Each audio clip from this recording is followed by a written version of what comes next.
माघ मास महात्म्य का चौथा अध्याय। श्री वशिष्ठ जी कहने लगे कि हे राजन, अब मैं माघ के उस महात्म्य को कहता हूँ जो कार्तवीर्य के पूछने पर दत्तात्रेय जी ने कहा था। जिस समय साक्षात विष्णु के रूप श्री दत्तात्रेय जी सत्य पर्वत पर रहते थे, तब महिष्मति के राजा सहस्त्रार्जुन ने उनसे पूछा कि हे योगियों में श्रेष्ठ दत्तात्रेय जी, मैंने सब धर्म सुने, अब आप कृपा करके मुझे माघ मास का महात्म्य कहिए। तब दत्तात्रेय जी बोले, जो नारद जी से ब्रह्मा जी ने कहा था वही माघ महात्म्य मैं तुमसे कहता हूँ। इस कर्म भूमि भारत में जन्म लेकर जिसने माघ स्नान नहीं किया, उसका जन्म निष्फल गया। भगवान की प्रसन्नता, पापों के नाश और स्वर्ग की प्राप्ति के लिए माघ स्नान अवश्य करना चाहिए। यदि यह पुष्ट शुद्ध शरीर माघ स्नान के बिना ही रह जाए तो इसकी रक्षा करने से क्या लाभ। जल में बुलबुले के समान, मक्खी जैसे तुच्छ जंतु के समान यह शरीर माघ स्नान के बिना मरण समान है। विष्णु भगवान की पूजा न करने वाला ब्राह्मण, बिना दक्षिणा के श्राद्ध, ब्राह्मण रहित क्षेत्र, आचार रहित कुल, ये सब नाश के बराबर हैं। गर्व से धर्म का, क्रोध से तप का, गुरुजनों की सेवा न करने से स्त्री तथा ब्रह्मचारी, बिना जली अग्नि के हवन और बिना साक्षी के मुक्ति का नाश हो जाता है।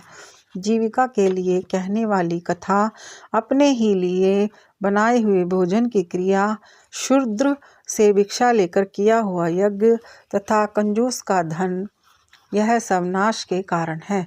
बिना अभ्यास और आलस्य वाली विद्या, असत्य वाणी, विरोध करने वाला राजा, जीविका के लिए तीर्थ यात्रा, जीविका के लिए व्रत, संदेह युक्त मंत्र का जप, व्यग्रचित होकर जप करना, वेद न जानने वाले को दान देना, संसार में नास्तिक मत ग्रहण करना, श्राद्ध बिना धार्मिक क्रिया, यह सब व्यर्थ है।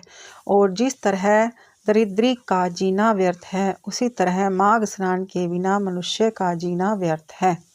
ब्रह्मघाती, सोना चुराने वाला, मदिरा पीने वाला, गुरु पत्नीगामी और इन चारों की संगति करने वाला माघ स्नान से पवित्र होता है। जल कहता है कि सूर्योदय से पहले जो मुझसे स्नान करता है, मैं उसके बड़े से बड़े पापों को नष्ट करता हूँ। महापातक भी स्नान करने से भस्म हो जाते हैं। माघ मास के स्नान का जब समय आ जाता है तो सब पाप अपने नाश के भय से कांप जाते हैं। जैसे मेघों से मुक्त होकर चंद्रमा प्रकाश करता है, वैसे ही श्रेष्ठ मनुष्य माघ में स्नान करके प्रकाशमान होते हैं। काया वाचा मनसा से किए हुए छोटे या बड़े, नए या पुराने, सभी पाप स्नान से नष्ट हो जाते हैं। आलस्य से बिना जाने जो पाप किए हों वह भी नाश को प्राप्त होते हैं। जिस तरह जन्म जन्मांतर के अभ्यास से आध्यात्मिक ज्ञान की प्राप्ति होती है, उसी तरह जन्मांतर अभ्यास से ही माघ स्नान में मनुष्य की रुचि होती है। यह अपवित्रों को पवित्र करने वाला बड़ा तप और संसार रूपी कीचड़ को धोने की पवित्र वस्तु है। हे राजन, जो मनवांछित फल देने वाला माघ स्नान नहीं करते, वह सूर्य चंद्र के समान भोगों को कैसे भोग सकते हैं। यह था माघ मास महात्म्य का चौथा अध्याय। ओम नमो भगवते वासुदेवाय नमः।